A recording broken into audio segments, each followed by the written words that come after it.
ஸ்தோத்திரம். ஏசப்பா, உமக்கு கூடான கூடிய ஸ்தோத்திரங்களை செலுத்துகிறார். இன்று இந்த கால வேளையில இந்த கூகுள் மீட் மூலமாக எல்லோரோடும் ஜெபிக்க, கர்த்தருடைய வார்த்தையை பேச நீர் செய்த கிருபைக்காக நன்றி செலுத்துகிறோம். உம்முடைய அன்புக்காக கோடான கோடி ஸ்தோத்திரம் அப்பா. எல்லாத்துக்கும் மேல அப்பா,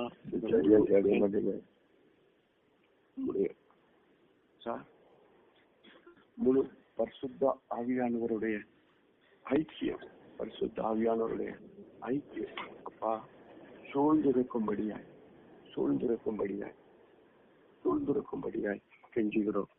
இயேசுவே, உதவி செய்யும், பலப்படுத்தும், பாதுகாத்துக் கொள்ளும். இயேசுவின் மூலம் ஜெபிக்கிறோம் ஜீவனுள்ள நல்ல பிதாவே, ஆமென். இன்று பாருங்க, தானியேல் 3ஆம் அதிகாரம் 29வது வசனம். 3ஆம் அதிகாரம் 29வது வசனம். இவ்விதமாய் ரட்சிக்கத்தக்க தேவன் ஒருவரும் இல்லை. இவ்விதமாய் ரட்சிக்கத்தக்க தேவன் வேறு ஒருவரும் இல்லை. கர்த்தருக்கு கோடான கோடி ஸ்தோத்திரம். இவ்விதமாய் ரட்சிக்கத்தக்க தேவன் வேறு ஒருவரும் இல்லை. ரொம்ப முக்கியம் பாருங்க, இன்னைக்கு உலகத்துல எத்தனையோ தேவன்கள் இருக்கிறாங்க. அதுவும் தமிழ்நாட்டுல எத்தனை மூளைக்கு மூளை இருக்குது அப்படின்னு சொல்லிக் கொள்கிறார்கள். மொத்த இந்தியாவிலையும் அப்படித்தான் சொல்லிக் கொள்கிறார்கள். ஆனால் என்னுடைய வேதம் சொல்லுகிறது, இவ்விதமாய் ரட்சிக்கத்தக்க வேறொரு தேவன் இல்லை.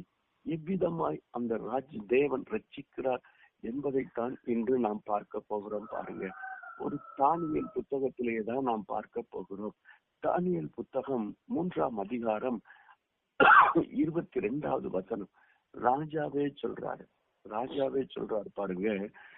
ராஜா கட்டளை கடுமையாய் இருந்தபடியினால்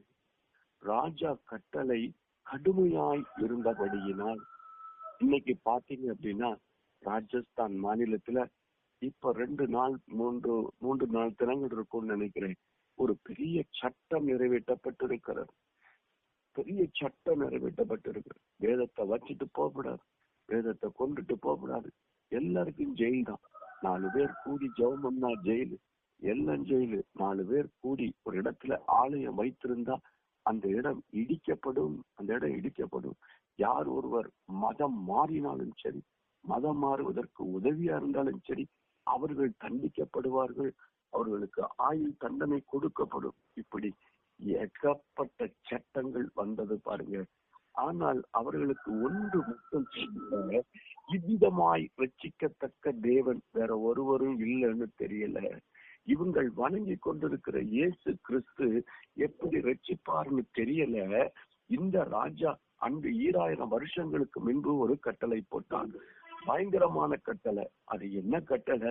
சூளை மிகவும் சூடாக்கப்பட்ட இருந்தபடியினால் அக்கினி ஜுவாலை சாத்ராக், மேஷாக், ஆபேத்நேகோ என்பவர்களை தூக்கி கொண்டு போன புருஷரை கொண்டு போட்டது. தானியேல் 3:22 பாருங்க. இன்னைக்கு இந்த அற்புதத்துக்காகத்தான் நாம் ஜெபிக்க போகிறோம். இந்த அற்புத அடையாளங்கள் நடக்கணும். இதுல பின்னத்திய வசனங்களை பார்த்தாச்சுன்னா, உன்னதமான தேவன் சாத்ராக், ஆபேத்நேகோ வணங்கக்கூடிய தேவன் தான் உன்னதமான தேவன் என்று ராஜா அறிந்தார் என்று அந்த வேத பகுதியில் எழுதப்பட்டிருக்கிறது. ஆண்டவரே, ராஜஸ்தான் அறிய வேண்டும் ஆண்டவரே, ஒரிசா அறிய வேண்டும் ஆண்டவரே, மத்திய பிரதேசம் அறிய வேண்டும். இவ்விதமாய் ரட்சிக்கத்தக்க தேவன் வேறு ஒருவரும் இல்லை என்பதை என் இந்திய தேசம் அறிய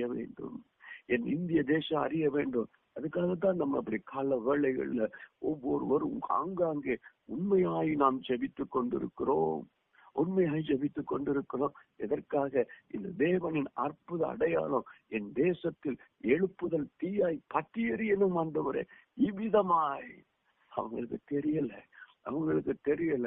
சில வீடியோஸை நான் புறஜாதியான அந்த தெய்வத்தின் நாமத்தை சொல்லு சொல்லு என்று சொல்லி கல்ல தூக்கி மேலே போடக்கூடியதை பார்க்கிறோம். ஊரை விட்டு விரட்டுகிறதை பார்க்கிறோம், நிர்வாணப்படுத்துகிறத பார்க்கிறோம். அவங்களுக்கு தெரியல. தானியேல் 3:22 படி பெரிய பராக்கிரமான பலசாலி. இவங்க லேசானவர்கள் கிடையாது, பராக்கிரமான பலசாலி. அவர்களையே அந்த அக்கினி கொண்டு போட்டது. கர்த்தருக்கு கோடான கோடி சோதரம். இனி வரும் காலங்களிலே ஊழியம் செய்கிற இடத்திலே தேவன் இவ்விதமாய் இப்படி அற்புதத்தை செய்வதை நாம் காணப்போகிறோம். இவ்விதமாய் இரட்சிக்கத்தக்க தேவன் வேறு ஒருவரும் இல்லை. இவ்விதமாய் விடுவிக்கத்தக்க தேவன் வேற ஒருவரும் இந்த பூமியில் இல்லை என்பதை இந்த உலகம் அறியும். அல்லேலூயா. கர்த்தருக்கு கோடான கோடி சோதரம். 2வது பாருங்க, தானியேல் 3ஆம் அதிகாரம் 23ஆம் வசனம். 3ஆம் அதிகாரம் 23ஆம் வசனம். 3 புருஷரும் கட்டுண்டவர்களாய். ரொம்ப முக்கியம் பாருங்க, ரொம்ப முக்கியம். 3 பேரும் அப்பா உண்மையா ஜெபிச்சாங்க. நீர் வணங்கின சிலையை நாங்க வணங்க மாட்டோம்ப்பா, வணங்க மாட்டோம். உன் தேவர்களை வணங்க மாட்டோம். நீர் கொடுக்கிற பொருளை சாப்பிட மாட்டோம் என்று பரிசுத்தமா வாழ்ந்தாங்க. அவர்களோட சேரவே இல்லை. அதுக்கு கிடைச்ச பரிசு அப்படின்னு ஊழியக்காரங்க சோர்ந்து போயிருப்பாங்க. அவருடைய பிள்ளைங்க சோர்ந்து போயிருப்பாங்க. காலையில எழுந்து செபிக்கிற ஆண்டவரே, இப்படி கட்டுண்டவர்களாய் நான் இருப்பதற்கா நமக்கு உள்ளத்துல வரும். இப்படித்தான் என்ன வச்சிருக்கிற ஆண்டவரை, எனக்கு இந்த நோய் என்னை விட்டு விடுதலை ஆவாதா? இந்த கட்டுகளோட தான் நான் பாடுபடணுமா? என் கடன் தொல்லை போகவே போகாதா? இப்படி கட்டுண்டவனாதான் இந்த எரிகிற அக்னி நடுவுல தான் நான் விழணுமா? இன்னைக்கு நிறைய பேரு பிள்ளைய பெற்றுட்டோம். அவங்க வேத வசனத்தின்படி உண்மையா இருந்தோம். அந்த குடும்பத்துல இருக்கிற பிரச்சனை தீரல. காலையில ஆனா என் மகன் என்ன பிரச்சனைய கொண்டு வருவானோ தெரியல. பிள்ளைகள் கட்டுண்டு கிடக்கின்றனவே. சின்ன பிரச்சனையில குடும்பத்துல சமாதானம் இல்லாமல் போயிருது. அவங்களுக்கு சொல்லுங்க, இவ்விதமாய் இரட்சிக்கத்தக்க தேவன் உலகத்துல கிடையவே கிடையாது. இந்த பிள்ளைகளுக்கு சொல்லுங்க, நீங்களும் நானும் அந்த இயேசு கிறிஸ்துவின் நாமத்தை சொல்லதான் அவருடைய கட்டுகள் அவளும் நடுவுலதான் இருக்காங்க. கட்டுக்கள் நடுவில் விழுந்தார்கள். ஆனா அதே போல பாருங்க, தானியேல் 3ஆம் அதிகாரம் 25ஆம் வசனம். 3ஆம் அதிகாரம் 25ஆம் வசனம். இதோ 4 பேர் விடுதலையாகி அக்னியின் நடுவில் உலாவுகிறதை காண்கிறேன். அவர்களுக்கு ஒரு சேதமும் இல்லை. முதல்ல நீங்க பாத்தீங்கன்னா, இவ்விதமாய் ரட்சிக்கத்தக்க தேவன் வேறொருவரும் இல்லை. என்ன ஆச்சுது அப்படின்னா, 7 மடங்கு அக்னி அந்த அக்னிக்குள்ள போனவன் செத்து போனான். இப்ப கட்டுகளோட தான் நடுவுல விழுந்தார்கள். கட்டுகள் அவிழ்க்கப்பட்டது. ஆனா இருக்கிறது அக்னியிலதான். அக்னியில் நடுவிலே உலாகினார்கள். கூட ஒருவர் உலாவுகிறார். அவர் என் பரிசுத்த ஆவியானவர். தேவனுடைய சாயல் இருக்கிறது. அவர் 4வது மனுஷனாய் அக்னியில் உலாவுகிறார். பாத்தீங்களா எவ்வளவு அற்புதமான தேவன்! இந்த அற்புதமான தேவனை உபாகமத்தில சொன்னது போல, என் பிள்ளைகள் உட்கார்ந்திருக்கும் போதும், நடக்கும் போதும், படுத்திருக்கும் போதும் எப்பொழுதும் பேச வேண்டியது, இவ்விதமாய் இரட்சிக்கத்தக்க தேவன் வேற ஒருவரும் இல்ல. நம்ம வணங்குற இயேசு கிறிஸ்து நமக்காக சிலுவையில உயிரை கொடுத்தது மட்டுமல்ல, அவர் கட்டுகளை அறுத்து நம் பிரச்சனைகள் மத்தியிலே நம்மையும் உலாவ விட்டு அவரும் கூட இருக்கிறவராயிருக்கிறார். ஹல்லேலூயா. கர்த்தருக்கு கோடான கோடி ஸ்தோத்திரம். எவ்வளவு வல்லமை மிக்க தேவன் பார்த்தீர்களா? இவ்விதமாய் இரட்சிக்கத்தக்க தேவன் உலகத்துல வேற யாரும் இருக்காங்களா? பிரச்சனை என் கூட இருந்துகிட்டு தான் இருக்கியா? என் வேலையில பிரச்சனை இருந்துகிட்டு தான் இருக்கு. ஆனாலும் அந்த பிரச்சனைகள் மத்தியில நான் வேலை செய்து கொண்டே இருக்கிறேன். நீங்க நினைக்கிறீங்க நான் செய்யறேன்னு சொல்லி அந்த பிரச்சனை முடிஞ்சிட்டுப்பா, ஆனாலும் அந்த இடத்துல வேலை செய்துட்டு இருக்கேன். உங்களுக்கே தெரியல. உங்களுக்கு கண்களுக்கு தெரியாத ஒரு 4வது நபர் உங்கள் மதியில உலாவிக் கொண்டிருக்கிறார். உலாவிக் கொண்டிருக்கிறார். அல்லேலூயா. என் வீட்டுல காலையில என்ன சண்டை வரும்னு தெரியல, எப்படி சண்டை வரணும்னு தெரியல. தேவையில்லாததுக்கு பிசாசானவன் வார்த்தைகள் மூலமா எடுத்துக்கொண்டு சண்டை வர. பயப்படுறீங்களா? பயப்படுறீங்களா? பயப்படாதீங்க. இவ்விதமாய் ரட்சிக்கத்தக்க வேறொரு தேவன் உலகத்துல கிடையாதுங்க. உலகத்துல கிடையாது. எப்ப சொல்றாரு, மகனே பயப்படாத, அந்த கட்டணை அவிழ்த்து விட்டுருவேன், அங்கே நீ உலாவுவாய், அந்த அக்னிகள் மத்தியிலே நீ உலாவுவாய், நானும் கூட இருப்பேன். இப்படி ஒரு தேவனை பார்த்திருக்கீங்களா? இப்படி ஒரு தேவனை பார்த்திருக்கிறா? நெடுநாள எனக்கு சுகமாகறதுல இப்ப ரெண்டு மிந்தானாத்து ஒரு சகோதரனுக்கு சுவிசேஷம் சொல்ல போன பாருங்க. இந்த சகோதரன் கிட்டத்தட்ட 13 வருஷமா பிசாசின் கட்டுகளால குடியிருந்துகிட்டு இருக்கிறான். எல்லா கிறிஸ்தவ யாரையும் நான் குறை சொல்ல விரும்பல, எல்லாரிடத்திலும் போறாங்க, அவன் தலையில ஜெபம் பண்றாங்க, அவன் மூஞ்சில தண்ணி அடிச்சு விட்டு தரிவிடுவோம் பிசாசு ஓடி போயிட்டுன்னு அவனை அனுப்பி விட்டுருந்தாங்க. மீண்டும் அவன் வீட்டுக்கு போறான். அந்த பிசாசு அவனை அலக்களிக்கிறது. நான் ஒரு நாளைக்கு முன்பு காலையில அவனை குளோரிந்தா சர்ச்சில் உட்கார வைத்து வேதத்தை எடுத்து அவன் கையில கொடுத்து நானும் வேத பகுதிகளை வாசித்து இயேசு கிறிஸ்து என்றால் யாரு அப்படி சொல்லும் போது அவனுக்குள்ள இருக்கிற பிசாசு அவனை அலக்களிக்கிறது. முழிக்கிறான், முரட்டுறான், நாக்கு துருத்துறான். அவன் அங்குள்ள இருக்க முடியல. ஒரு சர்ப்பம் போல அவன் நெளிகிறான். ஆனாலும் தொடர்ந்து வேத வசனத்தை அவனையே வாசிக்க செய்கிறேன். இயேசு என்ற நாமத்தை சொல்ல செய்கிறேன். அவன் உருளுகிறான். ஆனாலும் கூட விடல. அப்பா இவர்தான். அவன் லாஸ்ட்ல சொல்லும் போது சொல்லுகிறான், சார் இன்னைக்குதான் சார் நான் வேதத்தை பார்க்க, இன்னைக்குதான் வேதத்தை படிக்கிறேன், இன்னைக்குத்தான் எனக்கு வேதம் புரிகிறது. நான் எல்லா மந்திரவாதி போல நீங்களும் ஜெபம் பண்ணி அந்த பிசாசை விரட்டி விட்டுருவீங்கன்னு நினைச்சேன். ஆனா அப்படி அல்ல. இயேசு யார் என்று சொல்லுகிறீர்கள். எனக்கு சந்தோஷமா இருக்கு சார்.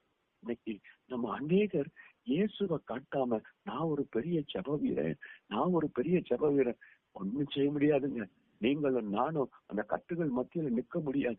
இவ்விதமாய் இரட்சிக்கத்தக்க தேவன் வேற ஒருவரும் இல்ல என்கிற இயேசு கிறிஸ்துவ நாம காட்டி கொடுத்தா போதும். அவன் அக்னியின் மத்தியிலே கட்டுகளோட இருந்தாலும் சரி, அவன் கட்டை அவிழ்த்து விட்டு அதோடு உலாவுகிற தேவனாய் இருக்கிறார். அல்லேலூயா.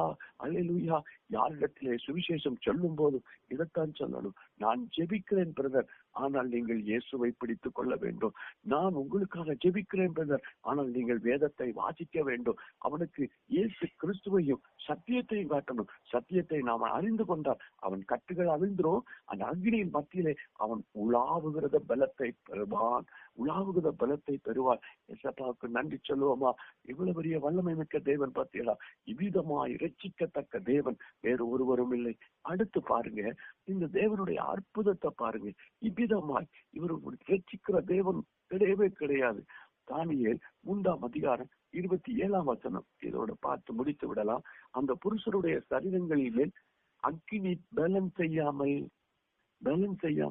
ஐயா தூக்கி போட்ட அந்த பலசாலியான பராக்கிரமசாலியான புருஷர்கள் செத்து போனாங்க. இங்க அந்த 7 மடங்கு அக்கினி சரீரங்களின் மேல் பலன் செய்யவில்லை. கட்டுகளை கூட அவிழ்க்கலங்க. அந்த அவிழ்க்கிறத கூட 4வது நீங்கள ஒரு ரகசியத்தை நீங்க புரிஞ்சுக்கிடணும். கர்த்தருடைய பிள்ளைகளை பிசாசு கட்டி வச்சிருக்குன்னா, நீங்க தேவ சமூகத்துல வந்தா பரிசுத்த ஆவியானவர் அந்த கட்டை அவிழ்த்து விடுவார். எந்த அக்னியாலும் உங்க கட்டை அவிழ்க்க முடியாது. அப்படின்னு என்ன அர்த்தம்? உலகத்துல இருக்கிற பண பலத்தால, உலகத்துல இருக்கிற உலகத்தின் காரியங்களால உங்க பிரச்சனைக்கு சொல்யூஷன் கிடையாது, அது முடிவு கிடையாது.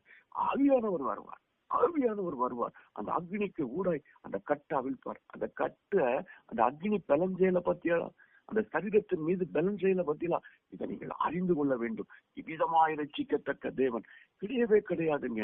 நீங்க இப்படி ஒரு தெய்வத்தின் பிள்ளை என்பதை சொல்லிக் கொள்வதிலே நீங்கள் பாக்கியம் பெற்றவர்கள். இந்த ரகசியம் அநேகருக்கு தெரிகிறது இல்ல. நாம் விசேஷமானவர்கள், தெரிந்தெடுக்கப்பட்டவர்கள், அபிஷேகப்பட்டவர்கள், கழுவப்பட்டவர்கள். உங்களுக்கு செய்கிற அற்புதத்தை விட பெரிய அற்புதம் வேற எதுவுமே இல்லை. பாருங்க, பலன் செய்யவில்லை. அடுத்து பாருங்க, அவருடைய தலை மயிர் கருகாமலும். இன்னைக்கு நல்லா பாத்தீங்கன்னா, கேஸ் அடுப்பு கிட்ட தெரியாம ஒன்றை இறக்கும் போது டக்குன்னு வச்சுட்டீங்கன்னா அந்த கையில இருக்கிற முடி பாதி கருகி போகும்.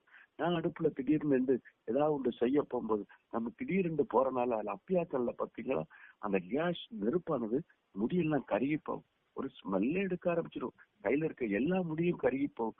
சாதாரண வெப்பம் சாதாரண ஒரு பொருளை சூடேற்றக்கூடிய வெப்பம் நம்ம கையை கருக செய்யுமானால் அங்க 7 மடங்கு அக்கினி என்ன செய்திருக்கணும்? இவ்விதமா இறைச்சிக்கத்தக்க தேவன். நீங்க ஒன்றை தெரிந்து கொள்ளுங்க, உங்க நோயின் கொடூரம் பயங்கரமா இருக்கலாம். டாக்டர் சொல்லுவான் காப்பாற்றவே முடியாது பிரதர், காப்பாற்றவே முடியாது, இவன் செத்தே போவான் சொல்லுவான் பாருங்க. ஆனா ஒண்ணு தெரிஞ்சுக்கிடுங்க, என் கூட இருக்கிற பரிசுத்த ஆவியானவர் என்னை மீட்டெடுத்த இயேசு கிறிஸ்துவினால என் முடி கூட கருகாதியா, என் முடி கூட கருகாது. நீங்க தைரியமா சொல்லலாம், இவ்விதமா ரட்சிக்கத்தக்க வேற தேவன் கிடையவே கிடையாது, உலகத்துல கிடையவே கிடையாது. அவர் என்னோடு கூட உலாவி கொண்டு இருக்கிறார், என்னோடு கூட இருக்கிறார். ஆகையால் சரீரத்தை மேற்கொள்வதில்லை. நீங்களும் நானும் இப்படி சொல்லும் போது கர்த்தர் பெரிய காரியத்தை செய்யும். எல்லாத்த விட பாருங்க, எனக்கு இந்த வசனம் தான் ரொம்ப பிடிச்சிருந்தது. அக்கினியின் மனம் அவர்களிடத்திலே வீசாமல் இருந்ததை கண்டு சொன்னல. கேஸ் கிட்ட முடிய கொண்டு போனாலே கைய பார்த்தாலே நாரும், ஒரு கெட்ட வாட அந்த முடி எரிஞ்சு நாற்றம் எடுக்கும். இவங்க கிட்ட 7 மடங்கு அக்கினிக்குள்ள போடப்பட்ட இவர்கள் மீது அக்கினி மனமே இல்லையா? இவ்விதமா இரட்சிக்கத்தக்க தேவன். உலகத்துல பிரச்சனை 7 மடங்கு இருக்கலாம், கவலை 7 மடங்கு இருக்கலாம், துன்பம் 7 மடங்கு இருக்கலாம். நான் சொல்லுவேன், இயேசு என்ற நாமத்தை சொன்னாலே போதும், இவ்விதமா இரட்சிக்கத்தக்க தேவன் உலகத்துல கிடையவே கிடையாது. அந்த மனமே, அந்த கவலையே இருந்த சோடு இல்லாம உன் மனதை புதுப்பித்து உனக்கு புது சந்தோஷத்தை தருவார். இயேசு என்ற நாமத்தை சொன்னா போதும் ஐயா, இயேசு என்ற நாமத்தை சொன்னா போதும். எவ்வளவு கிருபை பத்தியாளா, எவ்வளவு கிருபை பத்தியாளா. ஜெபிக்கலாமா? என் அன்பு தகப்பனே, உமக்கு கோடான கோடி சோத்திரம் அப்பா, உமக்கு கோடான கோடி சோத்திரமா. இவ்விதமாயிரட்சிக்கத்தக்க தேவன், இவ்விதமாயிரட்சிக்கத்தக்க தேவன் வேற தேவன் கிடையவே கிடையாது, வேற எங்கேயும் கிடையாது என்பதை நீங்க அறிந்து கொள்ளணும். என் உள்ளத்துல இருக்கிறார், என் இல்லத்துல இருக்கார், என் பிள்ளைகளோடு இருக்கிறார். நான் ஜெபிக்கிற இயேசு கிறிஸ்து, அந்த பரிசுத்த ஆவியானவர் என் நடுவில் உலாவிக் கொண்டு இருக்கிறார். இன்று அவர் விடுதலையின் நாயகனாய் புற ஜாதியார் அறிவதற்காக, பக்கத்துல இருக்கிறவர்கள் அறிவதற்காய், உங்களது ஃபேமிலி டாக்டர் அறிவதற்காய் அப்பா உங்களுக்கு அற்புதத்தை செய்வார். இவ்விதமாய் இரட்சிக்கத்தக்க தேவன் வேற ஒருவரும் இல்லை என்ற அற்புதத்தை உங்கள் காது கேட்க, உங்களுக்கு அற்புதத்தையும் அதிசயத்தையும் செய்ய வல்லமை மிக்கவராய் இருக்கிறார். ஏசப்பா, இதை கேட்கிற பிள்ளைகள் எல்லாரும் இந்த அற்புதத்தை உணரணும்ப்பா, தேவனின் வல்லமையை உணரணும். அவர்களுக்கு இந்த அற்புதத்தை செய்ய போற கிருபைக்காக நன்றி. இயேசுவின் மூலம் ஜெபிக்கிறோம் ஜீவனுள்ள நல்ல பிதாவே, ஆமென்.